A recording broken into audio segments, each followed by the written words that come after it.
Exam से lines and angle से related कुछ क्वेश्चंस आते हैं, जैसे ये और ये एंगल ए निकालो, एंगल बी निकालो।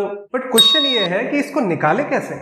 ज्योमेट्री के सबसे कंफ्यूजिंग एंगल्स आज मैं आपको ऐसे सिखाऊंगा जो आप कभी भूल नहीं पाएंगे। हेलो बच्चों, कैसे हैं आप सब। Welcome to Tomar coaching classes. ऐसे क्वेश्चंस को समझने के लिए आज हमें कुछ पेयर्स ऑफ एंगल समझने पड़ेंगे, जो मैं आपको इस वीडियो में बताऊंगा। वीडियो में लास्ट तक बने रहें। मैं आपको एक शॉर्ट ट्रिक भी बताऊंगा जिससे आप ये कभी भूल नहीं पाएंगे। इसको हम एक डायग्राम से समझेंगे। इस डायग्राम में तीन लाइंस हैं, एल, एम और एन। एल लाइन जो है वो एम के पैरेलल है और इसमें एक थर्ड लाइन है एन, जो कि एक ट्रांसवर्सल लाइन है।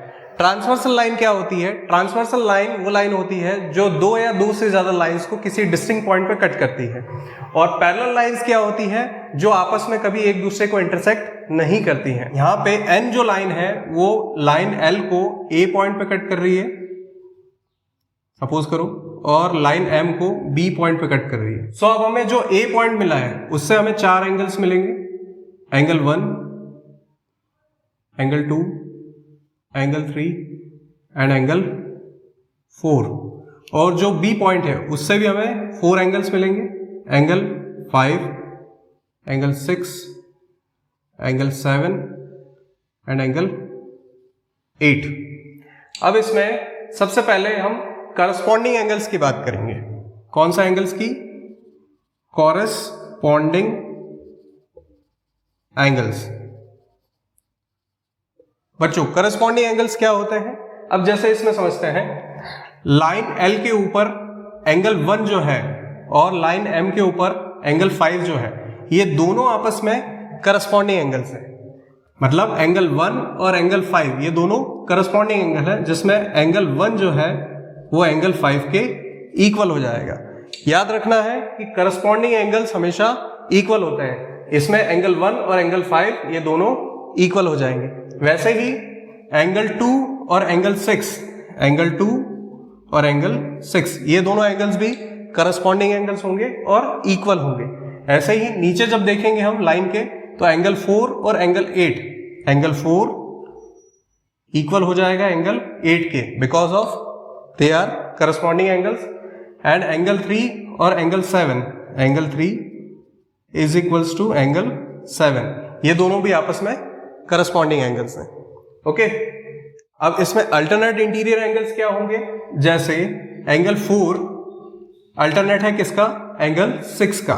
एंगल 4 अल्टरनेट है किसका? एंगल 6 का।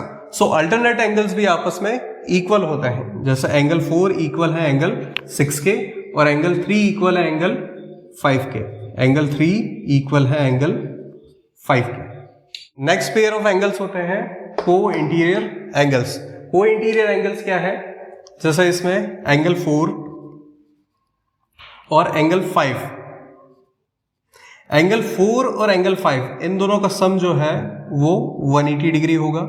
ऐसे ही angle 3 and angle 6, angle 3 plus angle 6 ये दोनों एंगल्स का सम भी 180 डिग्री होगा।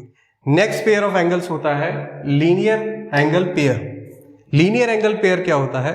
दो एंगल्स अगर स्ट्रेट लाइन में है और दोनों का सम 180 डिग्री है तो उसे लीनियर पेयर एंगल बोलते हैं। अब इसको यहां से डायग्राम से समझते हैं।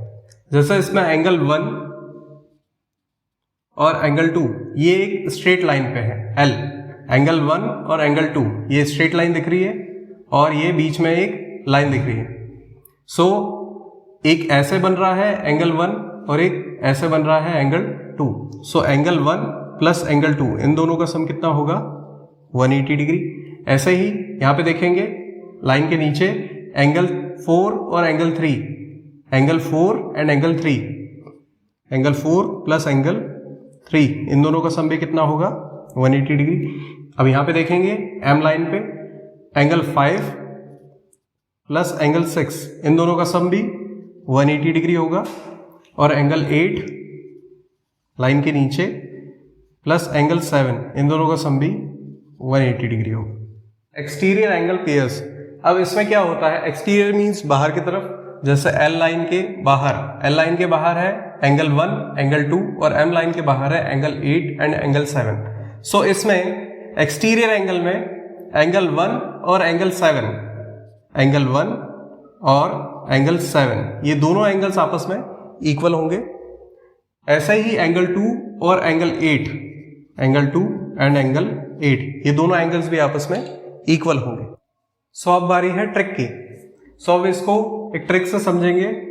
ACCEL मीन्स AC का cell, A stands for alternate interior angles, C stands for corresponding angles, and again C stands for co-interior angles, E stands for exterior angles, and L stands for linear pair angles. अब इसमें alternate interior angles जो रहते हैं वो equal रहते हैं, corresponding angles जो रहते हैं वो भी इक्वल रहते हैं, को इंटीरियर एंगल्स जो रहते हैं उनका सम 180 डिग्री होता है, एक्सटीरियर एंगल्स जो रहते हैं वो भी इक्वल रहते हैं, और लीनियर पेयर एंगल्स का सम भी 180 डिग्री होता है। सो बच्चों, ये जो कॉन्सेप्ट है ये आपको 8, 9, 10th क्लास में बहुत ही यूजफुल है। लाइन्स एंड एंगल से रिलेटेड क्वेश्चन सॉल्व करोगे तो उसमें आपको इसी कॉन्सेप्ट का यूज करके उस क्वेश्चन को सॉल्व कर सकते हो। I hope lines and angles का ये कॉन्सेप्ट आपको समझ में आ गया होगा। इस कॉन्सेप्ट से रिलेटेड कुछ क्वेश्चंस आपकी स्क्रीन पर हैं, कमेंट्स में उसका आंसर बताइए। अगर वीडियो अच्छी लगी हो तो लाइक, शेयर और सब्सक्राइब करना ना भूलना, और बेल आइकन को प्रेस कर दो, और मिलते हैं अगले वीडियो में।